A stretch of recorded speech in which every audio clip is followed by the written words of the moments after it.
It was the biggest missile attack on Kyiv yet Monday night in the 14, almost 15-month-old Russo-Ukraine war. Hey, everybody, I'm Steve Green with Bill Whittle and Scott Ott, and this is Right Angle, brought to you by the members of BillWhittle.com. Gentlemen, we haven't done a Ukraine war update, and the Monday attack interests me for a couple of reasons, and some of them aren't really military. But let me give you the rundown of what happened. Author and Kyiv resident Alexander Sherba said it sounded like the biggest missile onslaught on Kyiv. Our air defense is busy, and another observer called it an unprecedented air defense show. Incoming Russian missiles, outgoing Ukrainian air defense missiles. Apparently, they fired off an entire Patriot battery worth of anti-missile missiles. Military analyst Rob Lee, he's one of my go-to guys because he's very sharp, he's very well informed, and he's generally not political at all. He said clearly Russia launched a diversity of missiles and drones from different directions to try and confuse Ukrainian air defenses. And what got me, this is just how much things have changed in the last 70 or 80 years. Instead of, a fleet of bombers turning the sky dark, this was 18 missiles and drones. There were 6 of Russia's air-launched Kinzhal missiles, which are supposed to be hypersonic, but there's some debate about whether or not they really are. 9 caliber sea-launched cruise missiles, 3 ground-based Iskander missiles, and a half-dozen Iranian-made kamikaze drones. Apparently, the attack was not much of a success. Ukraine claims to have shot down all 18 incoming missiles and drones. We don't have that confirmed yet, but the primary target doesn't seem to have been Kyiv's electrical system. The lights are all on. It doesn't seem to have been any major civilian targets. Nothing seems to have been hit. Russia claims to have taken out one of those U.S.-made Patriot batteries. That seems to have been the actual target. And there's some fuzzy video of something that might have been part of a Patriot battery. It's the radar set that's the heart of a Patriot system. If the Russians destroyed anything, it seems to have been one of the launchers, which at that point was probably depleted, and that's the easiest, cheapest part to replace is an empty missile launcher. Bill, this really gets me. This is the biggest attack on Kyiv so far. It doesn't seem to have done anything, and the primary target seems to be mostly unscathed. We're both old enough to remember when missile defense was called Star Wars as a big old joke on that idiot Ronald Reagan. What are we learning about that, in fact? Well, it's certainly getting better, and if you just want to confine the discussion to missile defense, the Israeli Iron Dome system is phenomenal, and Patriot's a damn good missile, and so on. I don't buy the Russian explanation for this. There's only one if they say we're launching all these missiles to attack an anti-aircraft battery, an air defense position, right?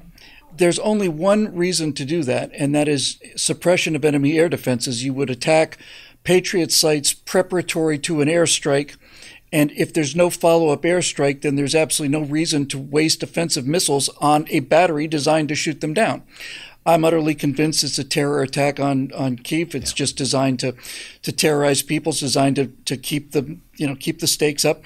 The big Russian counteroffensive that we've been hearing about since January just didn't happen, and I suspect that they're getting really quite concerned as we approach counteroffensive season because. Obviously, last year the Ukrainians pushed the Russians back pretty hard, and they did it without many of the Western ground weapons that we have now, offensive weapons.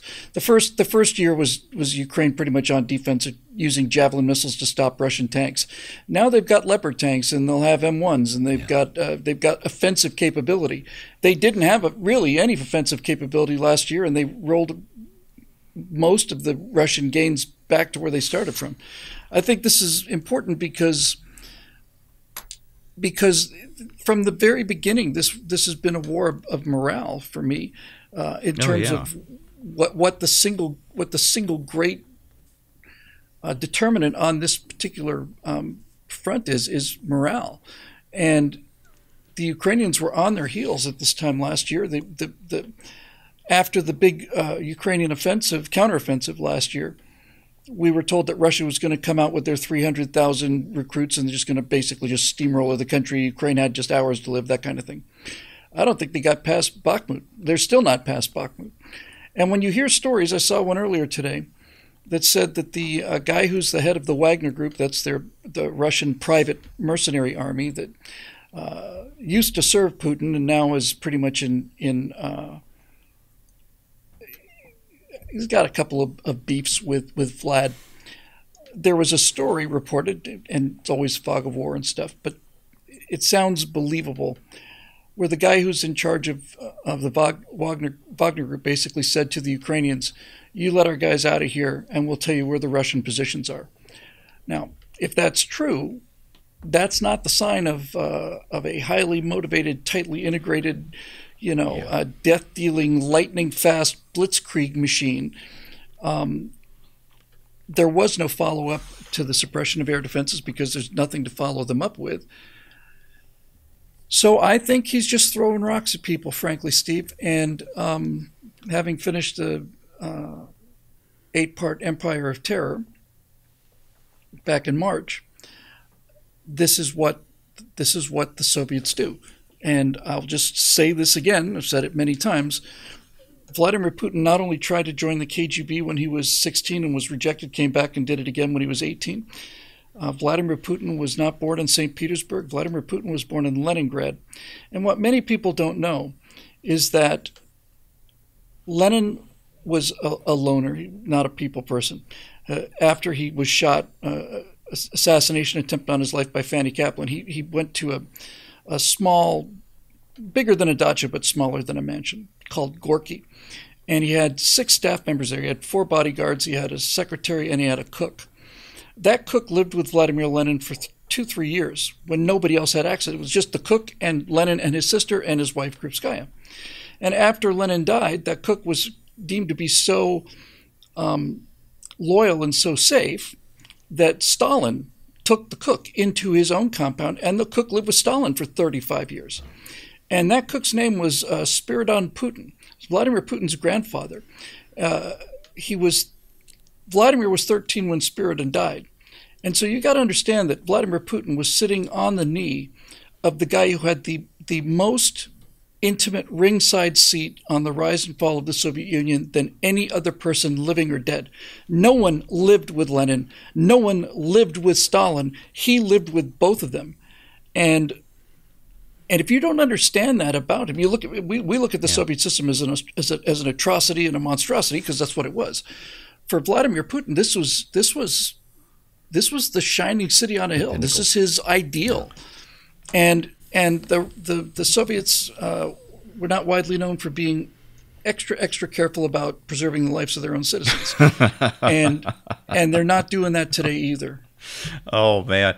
Can I just throw one more thing? Yeah, please. Because I have a Russian wife and I get access to firsthand accounts of what Russian people hear and so on.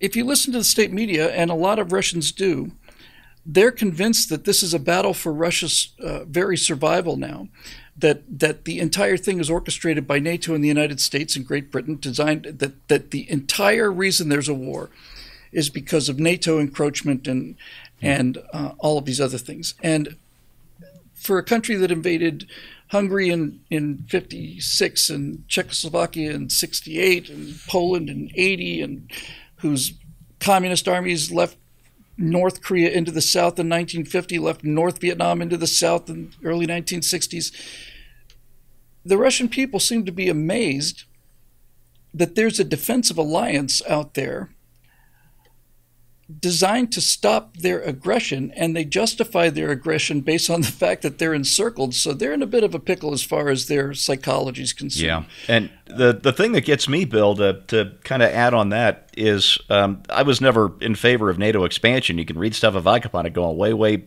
back. I was always against it. But that said, NATO didn't conquer any countries. NATO expansion was former Warsaw Pact countries, former Soviet-dominated countries like Hungary and Poland knocking down the door to get let in to NATO. Yep. And now, because of Vladimir Putin, we have Finland and Sweden are making strong bids to be NATO countries. So the encirclement will continue, and this is the Russian mindset. It's that we're surrounded by enemies, so we must attack all the time to put a buffer between us. And they are the people that instigate these. They're the instigators. The actions begin at the border, and when the Russian tanks are moving, they're moving outside the border into other people's countries, and then they look around and go, my God, it's so unfair that we're encircled by the West, who's formed this international alliance to keep us down. It's like, if you guys weren't trying so hard to stop out of the country so you can have a buffer, we wouldn't have to keep you down. You could join the community of nations and be a real country, like, pretty much every other country in that would be blood-soaked continent. Yeah. The other thing Bill reminded me of, Scott, is the London Blitz. German attempts to terrorize Great Britain into submission. That didn't work.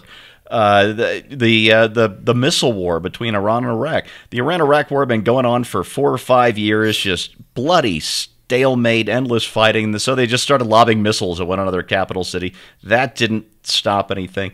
And now here we are. Every couple, 3 weeks, Russia lobs a bunch of missiles at Kyiv trying to break their will. What is it about people? I don't want to talk about the military stuff, Scott. What is it about people that when faced with a not winning situation that it would probably just be better to extract ourselves from, just start lobbing missiles at people sort of randomly, hoping that this time it'll work?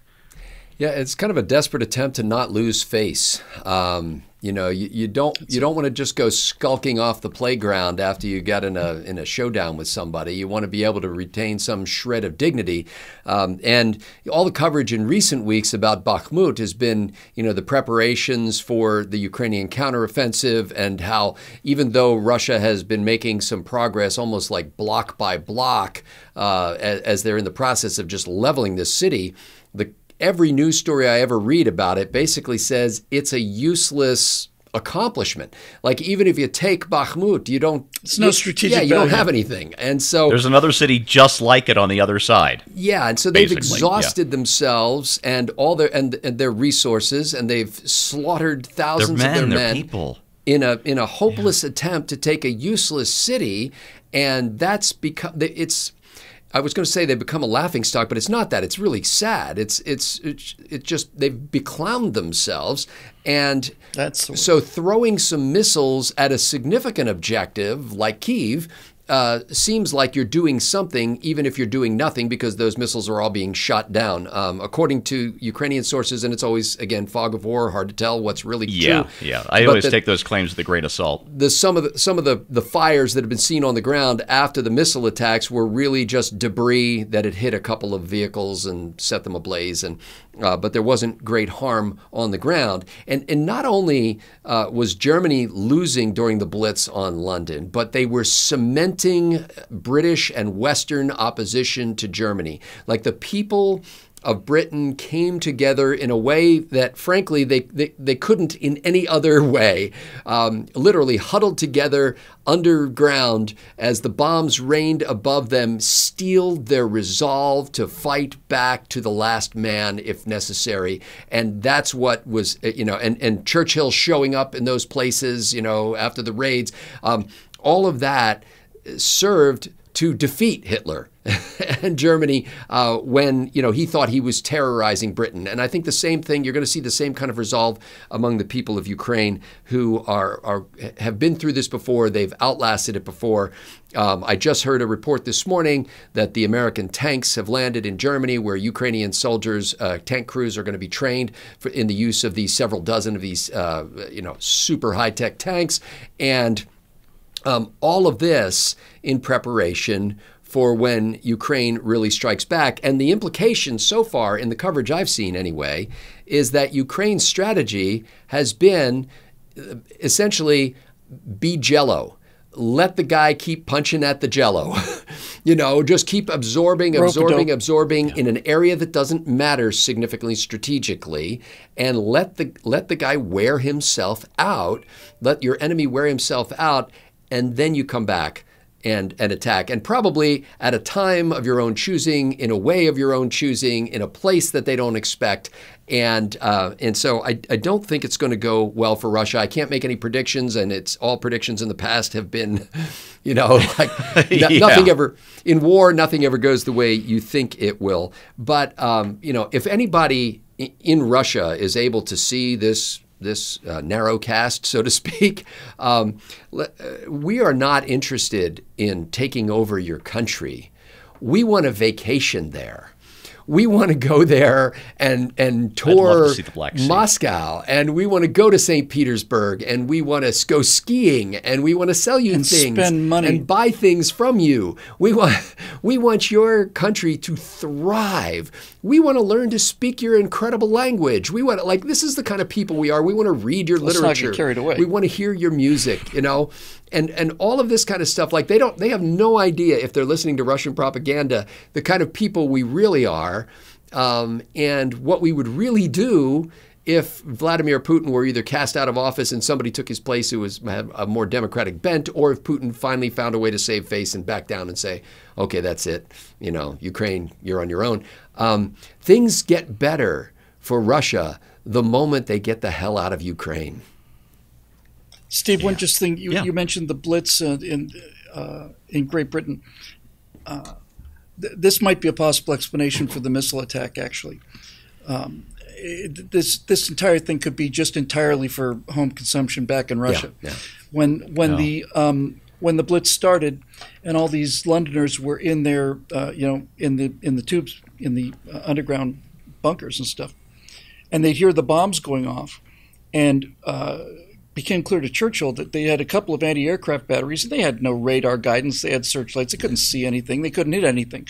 But Churchill ordered that those guns fire all night long because the British people needed to hear that we were shooting back. We weren't just taking it. We're shooting back. And the sound of those anti-aircraft guns going off, which at least early in the Blitz didn't hit anything, had an enormous psychological effect. I suspect there might be something like that in terms of Vladimir Putin basically saying to the Russian people, hey, we're still hitting them. We're not, it's not like we're out of this fight. We just smash them. We'll smash them again, and we'll smash them. We'll keep smashing them. And okay. You also reminded me, I think, of my favorite story from the Blitz. Refresh me here. I'm always a little out of date with my British monarchs. George VIII was king, correct?